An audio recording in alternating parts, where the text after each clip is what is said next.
अस्सलामुअलैकुम प्यारे बच्चों, वेलकम टू बृहन मुंबई महानगर पालिका शिक्षण विभाग MCGM वर्चुअल क्लासरूम में आप तमाम का बहुत बहुत इस्तकबाल है। और जैसे कि आपको पता है कि स्कूल्स हमारे फिलवक्त बंद है, लेकिन तालीम का सिलसिला रुका नहीं है, थमा नहीं है। और जो है हम आपके सामने रोज़ ब रोज़ जो है नए नए लेक्चर्स के साथ जो है हाजिर होते हैं। तो वैसे ही आज का हमारा एक नया इंटरेस्टिंग सेशन लेकर हम आए हैं आपके साथ, और मैं हूं आपकी मौलमा शेख ज़रीन सबा। तो चलिए शुरुआत करते हैं हमारे आज के सेशन की।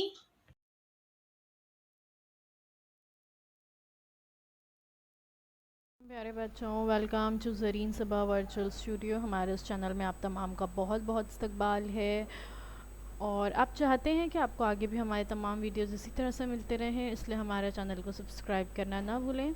सब्सक्राइब करने के बाद press the bell icon to get all the notifications. तो चलिए आज देखते हैं हमारा आज का टॉपिक। आज का हमारा टॉपिक है खुलवियात और हयाती टेक्नोलॉजी, साइटोलॉजी एंड बायोटेक्नोलॉजी।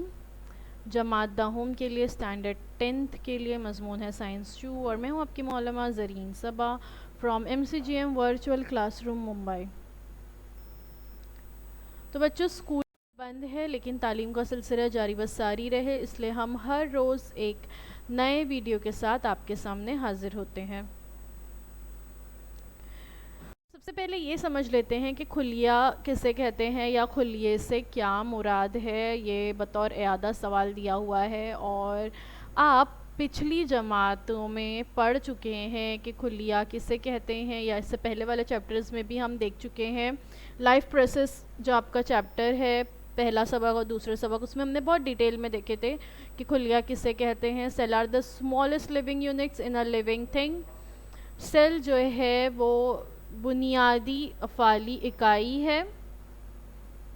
किसी भी जानदार शय में सबसे छोटी जो बुनियादी अफ़ाली इकाई है वो खुलिया या सेल है। और दो तरह के जानदार जो है ज़मीन पर पाए जाते हैं। खुलियात की मौजूदगी की बिना पर दो किस्मों में तकसीम किया गया है, एक है यूनिसेल्युलर ऑर्गेनिजम्स और एक है मल्टीसेल्युलर ऑर्गेनिज्म।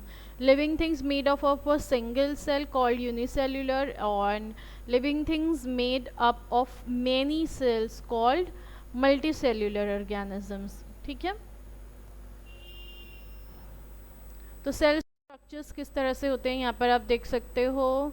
एनिमल सेल का स्ट्रक्चर जो है बताया गया है कि एनिमल सेल जो है वो किस तरह से होते हैं, और प्लांट सेल एक दिखाया गया है। राइट हैंड साइड पर ग्रीन कलर का प्लांट सेल है, लेफ्ट हैंड साइड पर जो है वो एनिमल सेल है। दोनों में क्या फ़र्क होता है हम पढ़ चुके हैं ना पिछली जमात में। जो नबाताती खुलियात होते हैं उसमें सेल वॉल खुलवी दीवार होती है, जबकि हैवानी खुलिये में सेल वॉल नहीं होती बल्कि सेल मेम्ब्रेन होती है। और नबाती खुलिये में सेल मेम्ब्रेन के साथ साथ उसके बाहर जो है एक बड़ी सी जो है खुलवी दीवार होती है, जिससे क्या कहते हैं हम, सेल वॉल कहते हैं। और इसके अलावा नबाती खुलिये में जो है वैक्यूल्स खालिए जो है काफ़ी बड़े होते हैं, जबकि हैवानी खुलिये में वैक्यूल्स जो है बहुत छोटे होते हैं। नबाती खुलिये में क्या पाया जाता है, क्लोरोप्लास्ट या सब्ज़ मैना पाया जाता है, जो कि हैवानी खुलिये में नहीं पाया जाता। तो इसके बाद हमने देखे थे कि हैवानात में मुख्तलिफ़ किस्म के खुलियात मौजूद होते हैं। रेड ब्लड सेल्स जो है वो अलग होते हैं, इंटेस्टाइनल सेल्स अलग होते हैं, मसल सेल्स अलग होते हैं, लिवर सेल्स अलग होते हैं, ब्रेन सेल्स जो होते हैं वो अलग होते हैं, स्मूथ मसल सेल्स अलग होते हैं, bone cells, ovum cell, nerve cells, red blood cells. इसका मतलब है कि अलग अलग तरह के खुलियात जो है हमारी जिस्म में मौजूद है। एक जैसे खुलियात मिलकर मखसूस अफ़ाल अंजाम देते हैं, तो उसे क्या कहते हैं ज़रा याद कीजिए, ये भी हम पढ़ चुके हैं। उसे कहते हैं नसीज। ठीक है, आपको याद है नसीज, हम ये भी पढ़ चुके हैं, तो इसलिए बतौर यादा सवाल पूछा गया है कि नसीज से क्या मुराद है, नसीज का काम क्या है। What is a tissue? Tissue is a group of cells that perform the same structure and function. एक जैसे जो खुलियात होते हैं वो मिलकर उनका एक जैसे अफ़ाल अंजाम देते हैं, उनका सेम स्ट्रक्चर और फंक्शन होता है, उसको ही टिश्यू कहते हैं। ठीक है, तो इसमें है connective tissue, epithelial tissue, muscle tissue और नर्वस टिश्यू।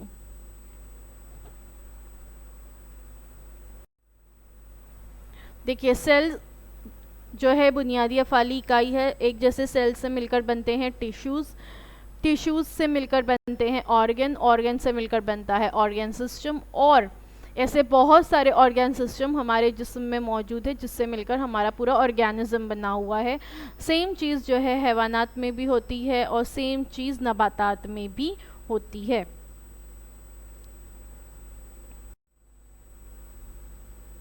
एक बहुत अहम चीज़ जो हमें पता होनी चाहिए वो है कि जो हमारे सेल्स होते हैं, ये सेल्स में क्या होता है, अंदर न्यूक्लियस होता है, न्यूक्लियस मौजूद होता है, मरकज़ा होता है। मरकज़े में क्या होते हैं, क्रोमोसोम्स होते हैं। क्रोमोसोम्स में डीएनए होते हैं और डीएनए के अंदर पाए जाते हैं जीन, जो हमारे अंदर मौरूसी खुसूसियात को ट्रांसफ़र करने का काम अंजाम देते हैं। तो ये टर्म्स क्रोमोसोम, डीएनए, जीन याद रखिए क्या है, क्योंकि ये आपको इस चैप्टर में काम में आएगी। गुज़िश्ता जमात में आपने अफ़ज़ाइश नसीज से नबातात की तख्लीक किस तरह होती है वो पढ़ चुके हैं। टिश्यू कल्चर के बारे में आप पढ़ चुके हो इससे पहले वाले असबाक में। इसके लिए नबातात में बुनियादी खुलिया का इस्तेमाल किया जाता है कि ऐसे ही बुनियादी खुलियात हैवानात में भी होते होंगे, होते हैं, है ना।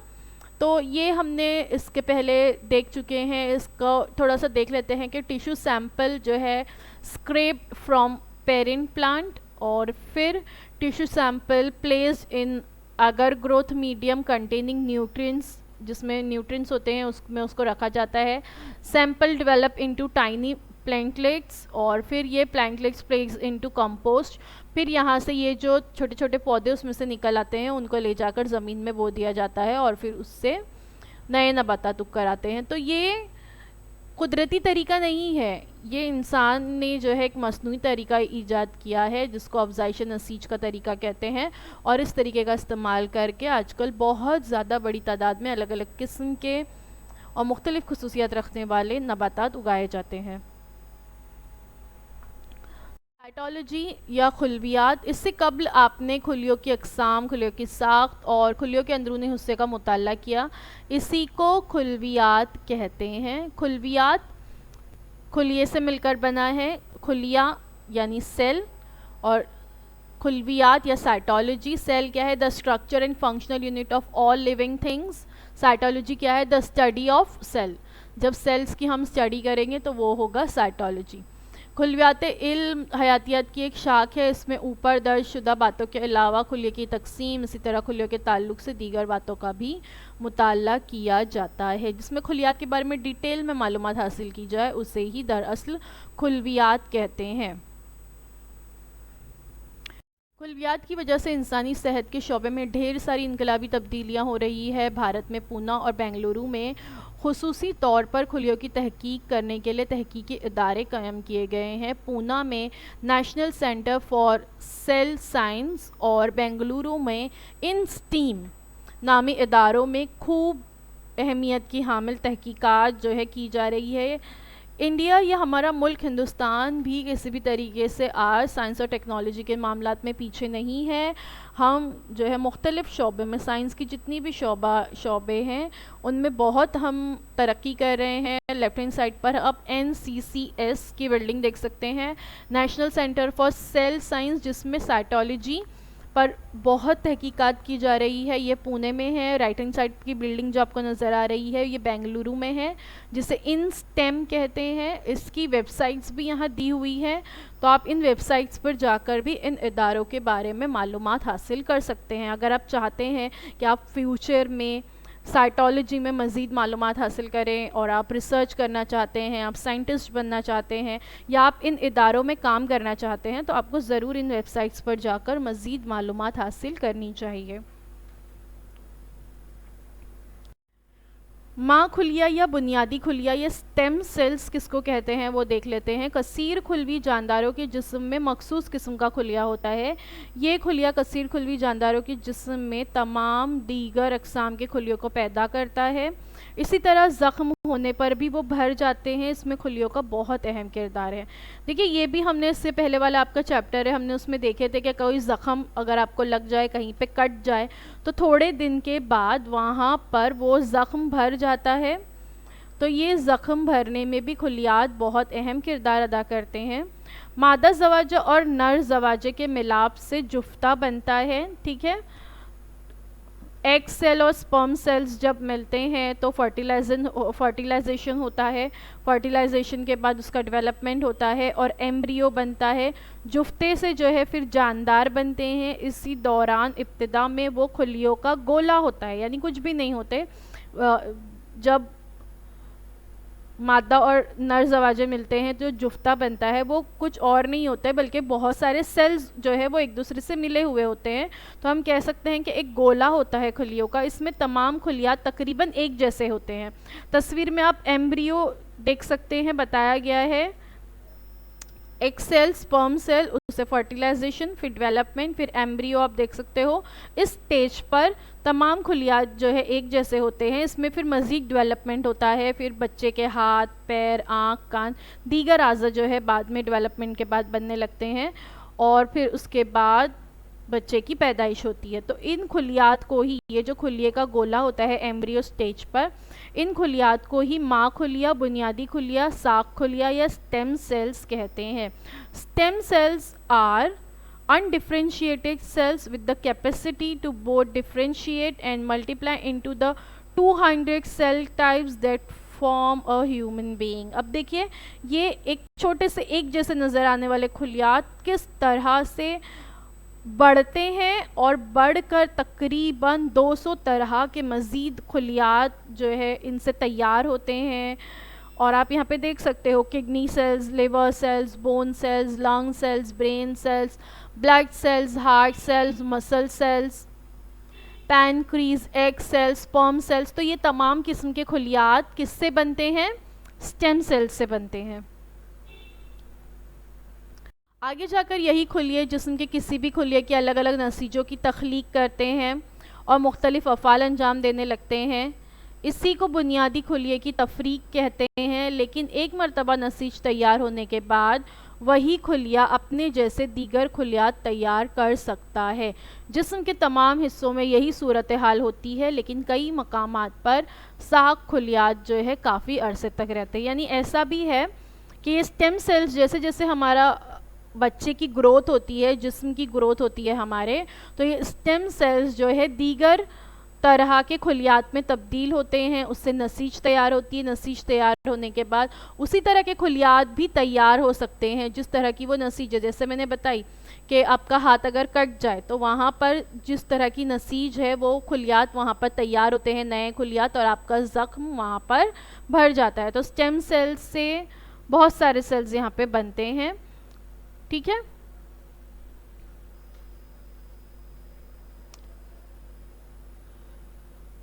तो ये कैसे, ये स्टेम सेल्स क्या होता है?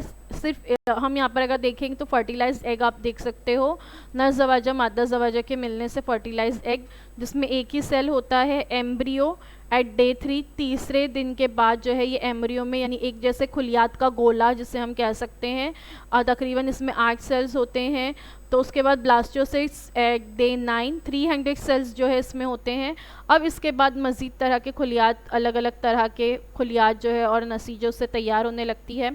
और फीटस यानी एक पूरा बच्चा जो है तकरीबन 38 वीक्स में, जिसमें 1.4 ट्रिलियन सेल्स होते हैं। इतनी ज़्यादा तादाद में खुलियात इसमें मौजूद होते हैं। और ये किससे तैयार हुए? स्टेम सेल से, यानी बुनियादी खुलिये से या माँ खुलिये से या साक खुलिये से ही तैयार हुए। और जब इंसान फिर बालिग हो जाता है, एक अडल्ट इंसान के जिस्म में तकरीबन 38 ट्रिलियन सेल्स मौजूद होते हैं। What is a stem cells? A single cell that can replicate itself, यानी वो अपने जैसा दूसरा खुलिया बना सकता है, differentiate into many cells type, और उससे मुख्तलिफ किस्म के दीगर खुलियात भी बन सकते हैं। माँ के शिकम में बच्चा जिस नाली से जुड़ा होता है, इसी नाली में साख खुलियात जो है मौजूद होते हैं, जिसको हम नाल कहते हैं, है ना। हम आम जुबान में कहते हैं कि बच्चा जो है वो नाल के ज़रिए माँ से जुड़ा हुआ होता है। जो बच्चे की नाफ होती है, बच्चे के पैदा होने के बाद देखिए उसकी नाफ हम कहते हैं बहुत दिन तक गिरती नहीं है, फिर काफ़ी अरसे के बाद वो सूख कर गिर जाती है। तो बच्चे की पैदाइश के वक्त वो नाल जो है वो काट दी जाती है, उसका कुछ हिस्सा बच्चे की नाफ पे लगा रहता है, कुछ दिनों बाद वो भी सूख कर गिर जाता है। तो वो जो जिस नाली से बच्चा, उस जिसे हम नाल कहते हैं, जिसके ज़रिए वो माँ से जुड़ा हुआ होता है, उसमें साख खुलियात स्टेम सेल्स मौजूद होते हैं। ज़ेर नशोनुमा बच्चे में ब्लेस्टोसिस्ट की हालत में, अभी हमने देखे ना पिछली वाली स्लाइड पे ब्लेस्टोसिस्ट क्या है, ब्लेस्टोसिस्ट की हालत में भी साख खुलियात पाए जाते हैं। मुकम्मल तौर पर नशोनुमा पाने वाले जानदारों के जिस्म में मगज़ अस्तवा, रेड बोन मैरो और एडिपोस टिश्यू और खून में साख खुलियात मौजूद होते हैं। इन साख खुलियात का इस्तेमाल करके मुख्तलिफ नसीज तैयार करना मुमकिन हो सका है। यानी जब इंसान, एक बालिग इंसान जो होता है, उसके जिस्म में भी साख खुलियात मौजूद होते हैं। ऐसा नहीं है कि जब वो माँ के पेट में मौजूद था, अपनी माँ के से जुड़ा हुआ था, तो ही उस नाल में साख खुलियात थे। इसके अलावा भी रेड बोन मैरो में, एडिपोस टिश्यूज़ में, खून में भी कहीं कहीं पर साख खुलियात होते हैं। ऐसी नसीजों का, तो इन साख खुलियात का इस्तेमाल करके नई नसीज तैयार करना मुमकिन हो चुका है और ऐसी नसीजों का इस्तेमाल करके बेकार अज़ा के हिस्से को बनाना मुमकिन हो सका है। देखिए आजकल हम देखते हैं कि बहुत सारे लोग जिनका कुदरती तौर पर या किसी एक्सीडेंट में हाथ कट जाता है, पैर कट जाते हैं, या जिस्म का कोई हिस्सा बेकार हो जाता है, तो उसकी जगह पर नए उज़लात लगा दिए जाते हैं। साइंस ने इतनी तरक्की कर ली है कि उसकी जगह पर नए उज़लात लगाए जा सकते हैं। तो ये नए उज़लात कैसे तैयार किए जाते हैं? आपके जिस्म के ही साख खुलियात को लेकर उनसे नसीजें बनाई जाती हैं, और हमने देखे ना कि सेल से बनते हैं टिश्यू, टिश्यू से बनते हैं ऑर्गन्स, ऑर्गन से ऑर्गन सिस्टम, तो उससे ऑर्गन्स बनाए जाते हैं, और इस तरह से बेकार आज़ा के हिस्से को बनाना मुमकिन साइंस ने कर दिया है। तो व्हाट इज़ स्टेम सेल्स, क्या होते हैं ये यहाँ पे दिखाया गया है। Stem cells can become any one of the 220 different cells in the body, और किडनी सेल्स हो सकते हैं, liver cells, heart cells, lung cells, brain cells etcetera. तो ये बहुत अहम सेल्स हैं हमारे जिस्म के। साख खुलियों का तहफ़्फ़ुज़। अब ये जो साख खुलियात होते हैं, इनका तहफ़्फ़ुज़ भी किया जा सकता है, या स्टेम सेल्स का तहफ़्फ़ुज़ भी किया जा सकता है। आजकल स्टेम सेल्स बैंक भी बन चुके हैं, जैसे ब्लड बैंक होते हैं जहाँ पे ब्लड आपका महफूज रखा जाता है ना, ब्लड को रखने के लिए ब्लड बैंक्स बनाए जाते हैं, वैसे ही स्टेम सेल्स बैंक होते हैं साख खुलियों की हिफाजत करने के लिए। आनोल नली के खून, मगज़ इस्तवा या जुनैनी खुलिये के नमूने एहतियात के साथ ज़ख़ीरा करके इन्हें जरासीम से पाक छोटी छोटी शीशों में रखते हैं। इन शीशों को माए नाइट्रोजन में रखा जाता है, जहां दर्ज हरारत -135 डिग्री से -190 डिग्री तक रखते हैं इनको महफूज रखने के लिए। तो जब बच्चा पैदा होता है, तो जो मैं बात कर रही थी कि जिस नली के ज़रिए वो अपनी माँ से जुड़ा होता है, जिसे हम नाल कहते हैं आम ज़ुबान में, उसमें से ये खुलियात स्टेम सेल्स जो है निकाल लिए जाते हैं बच्चे की पैदाइश पर। जो लोग अपने बच्चे के स्टेम सेल्स महफूज रखना चाहते हैं, वो ये काम करते हैं, और ये स्टेम सेल्स निकाल कर फिर आप देख सकते हो ये जो कॉर्ड होती है, ठीक है, यहाँ पर आप देख सकते हैं baby is born with umbilical cord and placenta attach, उससे अटैच होता है ये कॉर्ड जो है वो कट करके निकाल ली जाती है। Blood drawn from the clamped cord into special collection bag, उसमें से जो खून है वो निकाल कर महफूज कर लिया जाता है, उसका एग्जामिनेशन और एनालिसिस होता है। थर्ड स्टेज पर देख सकते हैं आप, collection bag is quickly delivered to the laboratory, blood is stored in special container, in special container में इसको रखा जाता है और वहाँ पर फिर इसको लिक्विड नाइट्रोजन में रखते हैं इनसाइड अ सिक्योर फैसिलिटी, और जहाँ पर दर्जे हरारत बहुत ज़्यादा कम रखा जाता है ताकि इन्हें बहुत सालों तक महफूज रखा जा सके। फिर फ्यूचर में अगर उस बच्चे को किसी तरह की कोई बीमारी होती है या अगर उसके कोई उज़लात, अल्लाह ना करे कोई एक्सीडेंट होता है, ऐसा कुछ होता है कि उसके उज़लात बेकार हो जाते हैं, तो किसी भी तरीके से बीमारियों का इलाज करने के लिए बेकार उज़लात की जगह नए उज़लात के लिए, या अगर कहीं पर टिश्यू में या नसीज में कोई टूट फूट होती है तो नई नसीजों की तैयारी के लिए इन स्टेम सेल्स का इस्तेमाल किया जा सकता है। लेकिन ये जो पूरी टेक्निक है स्टेम सेल्स को महफूज करना, ये फिल वक्त काफ़ी महंगा है, तमाम लोग जो है हमारे मुल्क के से अफोर्ड नहीं कर सकते। खुले की तहकीक, स्टेम सेल रिसर्च, क्लोनिंग के बाद हयाती टेक्नोलॉजी में अगला इनकलाबी कदम यानी साख खुलिये की तहकीक है। क्लोनिंग क्या है ये हम आगे देखेंगे। तमाम तिब्बी साइंस में बुनियादी तब्दीली लाने की सलाहियत इस टेक्नोलॉजी में है, तो ये बहुत अहम टेक्नोलॉजी है।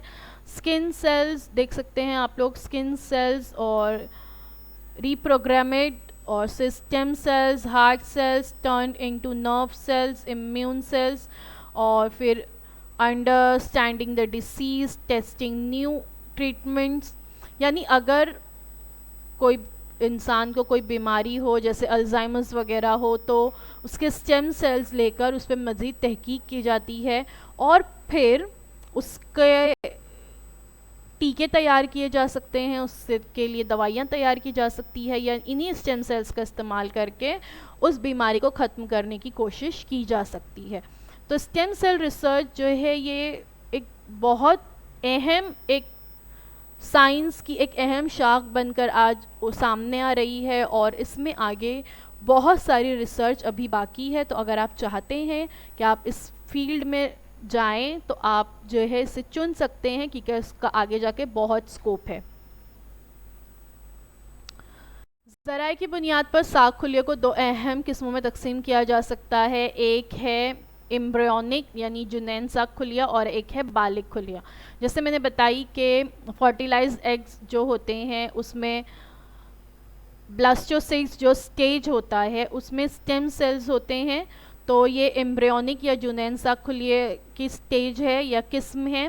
तो इस स्टेज पर stem cells removed and cultivated, वहाँ से स्टेम सेल्स रिमूव किए जाते हैं और उनको हिफाजत से रखा जा सकता है। लेकिन इंसान जब बालिग हो जाए तो भी उसके जिस्म में स्टेम सेल्स होते हैं, उसके बोन मैरो में होते हैं, ठीक है, हड्डियों के गूदा हम कह सकते हैं उसमें होते हैं, वहाँ से ये एक्सट्रैक्ट किए जाते हैं।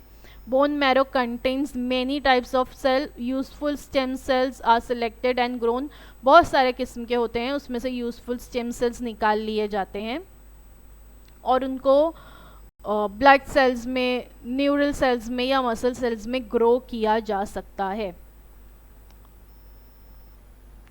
एम्ब्रियोनिक स्टेम सेल्स के बारे में पहले देखते हैं। जुनैन साख खुलिया रहम मादर में 12वीं के बाद बेज़े की तकसीम शुरू होती है और जुनैन तश्कील पाता है। इस जुनैनी खुलियात की दोबारा तकसीम और इनमें तफरीक नज़र आती है और हमल के तकरीबन 14वें दिन खुलियों में खुसूसीपन की इब्तिदा होती है। खुसूसीपन की वजह से हड्डियों के खुलियात, जिगर के खुलिये, अज़बी खुलिये वगैरह मुख्तलिफ आज़ा के खुलियात तैयार होते हैं, ठीक है। बेज़े की सबसे पहले नर ज़वाजा, मादा ज़वाजा मिलते हैं, एग सेल्स और स्पर्म सेल्स, और जो है क्या बनता है, बेज़ा बनता है। उससे फिर जुनैन तश्कील पाता है, जुनैनी खुलियात की तकसीम होती है और 14 दिन के बाद, तब तक वो सिर्फ एक खुलियात का गोला होता है। उसके बाद खुलियात में ग्रोथ होती है और ख़ास अलग अलग किस्म के खुलियात जो है स्टेज पे बनना शुरू होते हैं। खुसूसीपन का अमल शुरू होने से पहले इस जुनैन को साख खुलिया कहते हैं।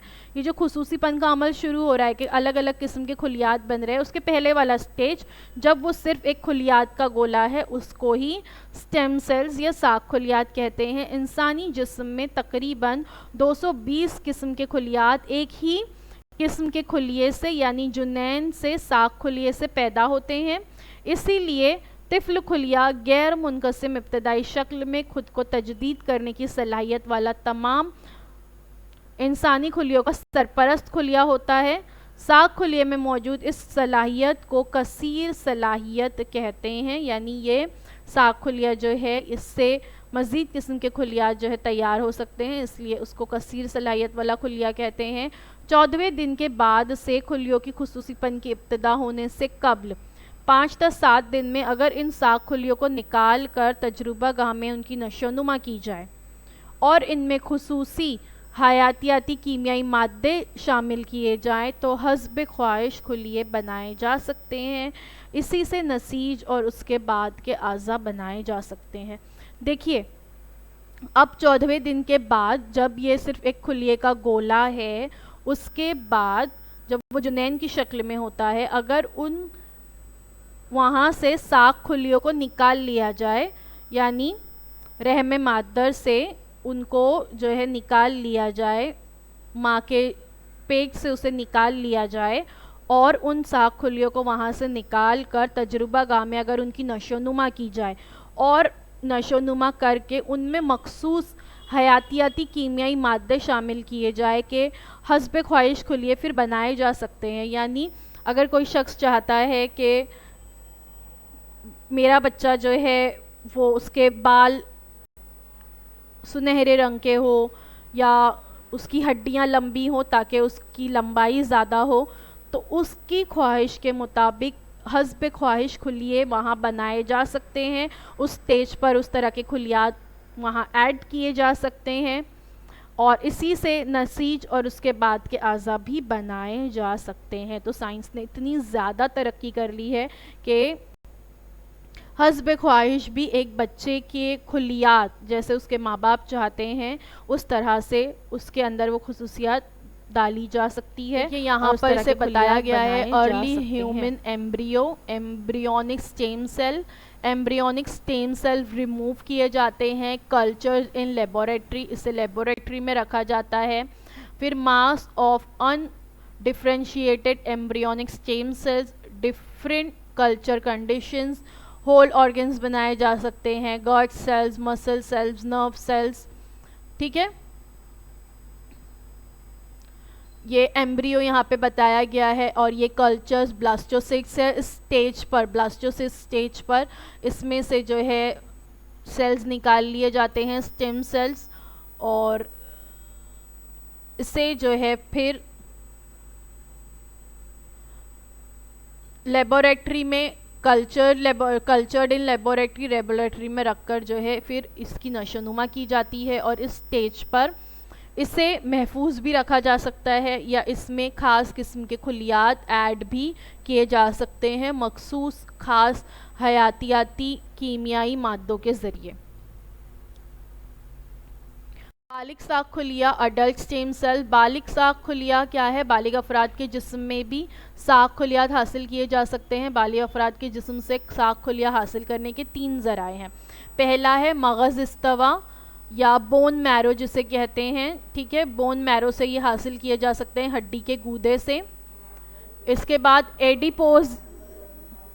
एडिपोज या लिपिड की नसीज और खून, इनसे भी हासिल किए जा सकते हैं। इसी तरह पैदाइश के फ़ौरन बाद ऑल नली या प्लेजेंटा में मौजूद खून से भी साख खुलियात हासिल किए जा सकते हैं। जो नली जिसे हम नाल कहते हैं, जिससे बच्चा अपनी माँ से जुड़ा हुआ होता है, उसमें मौजूद खून से भी ये स्टेम सेल्स हासिल किए जा सकते हैं। ठीक है, तो स्टेम सेल्स कहाँ कहाँ से हासिल किए जा सकते हैं ये आप यहाँ पर देख सकते हैं। अब देखते हैं साग खुलिये का इस्तेमाल। ये जो स्टेम सेल्स निकाले जाते हैं, इसके बहुत सारे इस्तेमालात हैं, कुछ मैं आपको पहले बता चुकी हूँ। मज़ीद और इस्तेमाल हम इसके बाद वाले वीडियो में देखेंगे, क्योंकि यहाँ पर हमारा वक्त जो है ख़त्म हो गया है। तो thank you so much for watching. उम्मीद है जो कुछ आज आपको बताया गया वो आपको अच्छी तरह से समझ में आया होगा। अगर आपके कोई सवाल हैं तो वो आप हमें कमेंट सेक्शन में पूछ सकते हैं। इसके अलावा हमारे इस वीडियो को आप अपने साथियों के साथ ज़रूर शेयर कीजिए।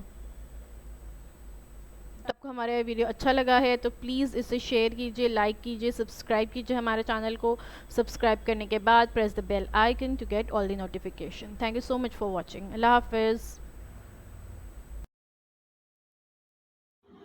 तो बच्चों, मुझे उम्मीद है जो कुछ आज आपको पढ़ाया गया वो आपको अच्छी तरह से समझ में आया होगा। और अगर आपको नहीं समझ में आया है तो हमारा ये वीडियो यूट्यूब पर भी अवेलेबल है, आप इसे दोबारा से जो है देख सकते हैं। और अपने साथ जो है अपनी टेक्स्ट बुक ज़रूर रखिए, ताकि आपको जो है तमाम पॉइंट्स अच्छी तरह से समझ में आए। तो अब आप लोगों से इंशाल्लाह अगले हफ्ते एक नए वीडियो में मुलाकात होती है। अल्लाह हाफिज़।